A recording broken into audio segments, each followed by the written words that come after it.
ধর্মের আড়ালে অসামাজিক ক্রিয়াকলাপের স্বর্গরাজ্য। হালি শহরের ঐতিহ্যবাহী শঙ্কর মঠ আশ্রম থেকে এক ভণ্ড সাধুকে গ্রেপ্তার করল পুলিশ।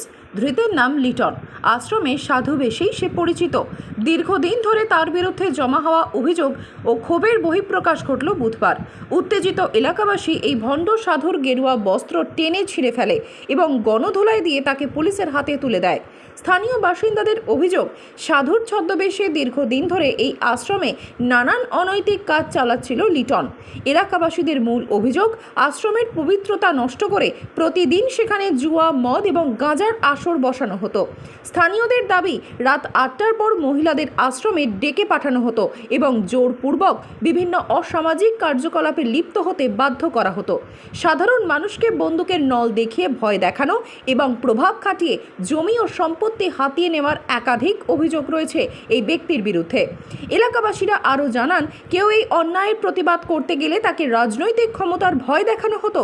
অভিযুক্ত লিটন বুক ফুলিয়ে দাবি করত, বীজপুরের তৃণমূল বিধায়ক সুবোধ অধিকারী এবং হালিশহর পুরসভার চেয়ারম্যান কমল অধিকারী নাকি তার হাতের পুতুল।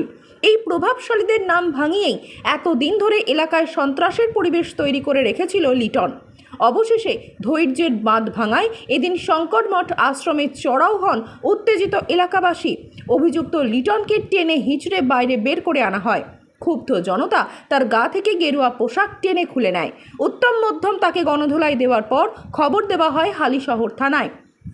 পুলিশ এসে অভিযুক্ত ভণ্ড সাধুকে উত্তেজিত জনতার হাত থেকে উদ্ধার করে গ্রেপ্তার করে।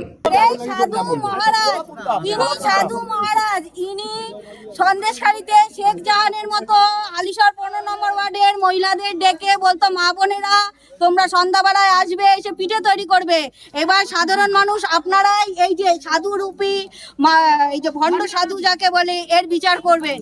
আবার মহিলাদের এইভাবে ডাকতো, তোমার হাত দেখি এই বলে গায়ে হাত বুলাতে এইসব করতো। বিভিন্ন ছেলেদের দিয়ে তোলাবাজি করতো।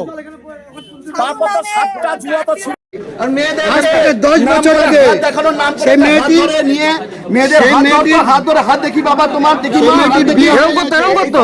উনি বলছে করতো না এসব, এই সামনে বলছে আপনি এইসব করতেন। ওনার নামে পোস্টার লিঙ্গ বাবা পোস্টার পড়েছিল এই বাউন্ডারি রোডে। কি করেছিল? বাচ্চা মেয়েকে রেপ করেছিল উনি, শিলদানি করেছিল। উনি এখনো জেলের বাইরে কেন? তখন দল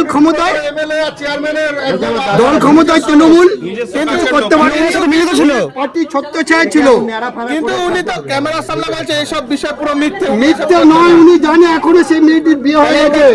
এত লোক এইসব করতেন। বাচ্চা মেয়ে, বাজে কথা বলবো না, দাড়ি কেটে ছেড়ে আসা সত্যি সাধু। তোমার নামে রাত্রির 12টা 1টার সময় দাঁড়িয়ে